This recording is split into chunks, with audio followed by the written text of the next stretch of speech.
Hello bachcho, let us read this given question. So the given question says that a steel rod of length 1 meter and the radius 10 millimeter is stretched by a force of 100 kilonewton along its length. The stress produced in the rod is, तो देखिए बच्चों यहाँ पे हमें बोला गया है एक स्टील रॉड है जिसकी लेंथ है 1 मीटर एंड उसी के साथ उसकी रेडियस हमें दी गई है दैट इज 10 मिलीमीटर और हमें बोला गया है कि वो स्ट्रेच हो रहा है क्योंकि हमने उस पर फोर्स अप्लाई किया है 100 किलो न्यूटन का। ठीक है, तो हमें उसके लिए यंग्स मॉडुलस भी गिवन है और हमें स्ट्रेस फाइंड आउट करना है। दैट मीन्स वो जो स्टील रॉड है उस पर कितना स्ट्रेस क्रिएट हो रहा होगा। तो सबसे पहले हम गिवन लिख लेते हैं। तो अब गिवन क्या क्या है हमारे पास, यहाँ पे देख लीजिए हमारे पास L की वैल्यू है जो है 1 मीटर, इसी के साथ हमारे पास R की वैल्यू है जो है 10 मिलीमीटर।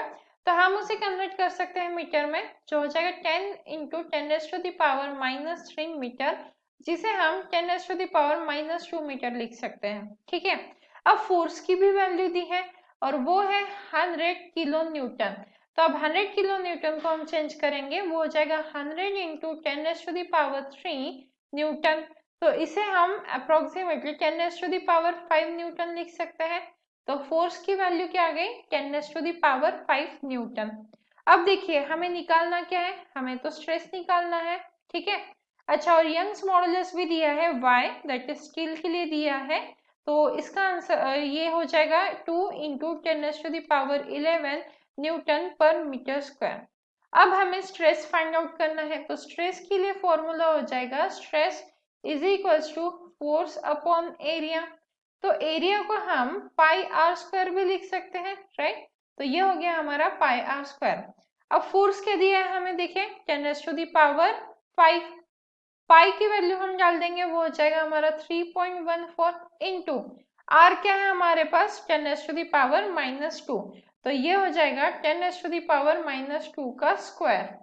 तो अब जब हम इसे सॉल्व करेंगे तो आंसर आएगा 3.18 इंटू 10⁸ न्यूटन पर metre square.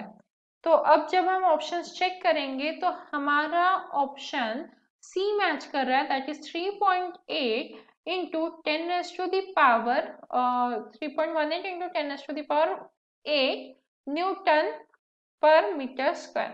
So this is the final answer and I hope you understood it well. All the best.